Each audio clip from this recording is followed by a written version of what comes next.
दोस्तों नमस्कार। आज हम लोगों को 21 से लेकर के 40 तक जितने आर्टिकल हैं 4 मिनट के भीतर देखना है दोस्तों, ठीक है।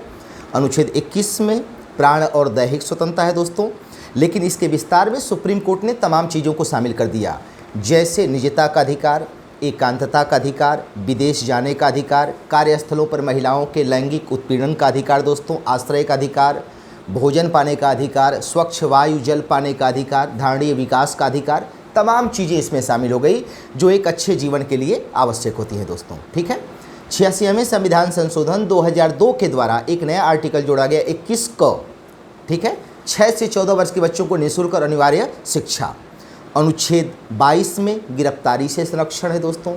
अनुच्छेद 23 में मानव का दुर्व्यापार और बलात् श्रम का प्रतिषेध है।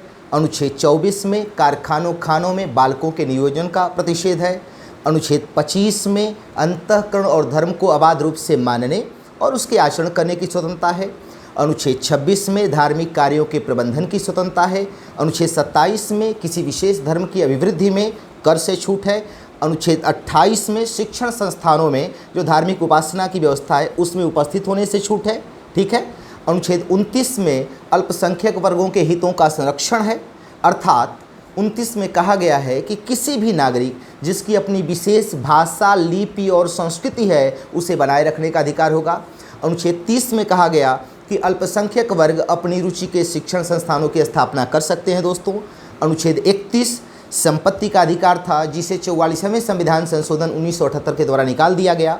हालांकि अनुच्छेद 31 ग में आपके काम की चीज़ है, मैं बता दूं कि इसमें कहा गया कि यदि संसद नीति निषेधक तत्व के अनुच्छेद ख और ग को प्रभावी बनाने के लिए कोई विधि बनाती है और वह मूल अधिकार के अनुच्छेद 14 अगर 19 से असंगत है तो भी वह शून्य नहीं मानी जाएगी। 31 ग में ये चीज़ है दोस्तों, आपके काम की चीज़ है। अच्छा, 32 में संवैधानिक उपचार है। यदि किसी व्यक्ति के मूल अधिकार का हनन होता है तो सुप्रीम कोर्ट 5 प्रकार की रिट जारी करती है: बंदी, प्रत्यक्षीकरण, परमादेश, प्रतिषेध, उत्प्रेषण और अधिकार परीक्षा दोस्तों, ठीक है। 32 में हो गया।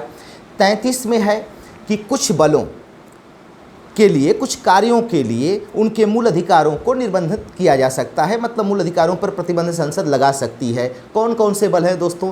जैसे सशस्त्र बल है, ठीक है, लोक व्यवस्था में नियोजित बल है, आसूचना ब्यूरो के संगठन हैं, इनके विषय में है। 34 में जब सेना विधि लागू हो तब भी संसद मूल अधिकारों के निर्बंधन से संबंधित विधि बना सकती है। और 35 में कहा गया कि भाग 3 को प्रभावी बनाने के लिए संसद 2 प्रकार से विधि बना सकती है। नंबर 1 के तहत कहा गया, जैसे 16(3) हुआ, 32(3) हुआ, 33 और 34 हो गया दोस्तों, ठीक है। और दूसरा कहा गया कि भाग 3 में जिसे अपराध घोषित किया गया है उसके लिए भी संसद विधि बना सकती है। तो ये मूल अधिकार तक हो गए। अगला हम मिलेंगे दोस्तों नीति निषेधक तत्व से। धन्यवाद।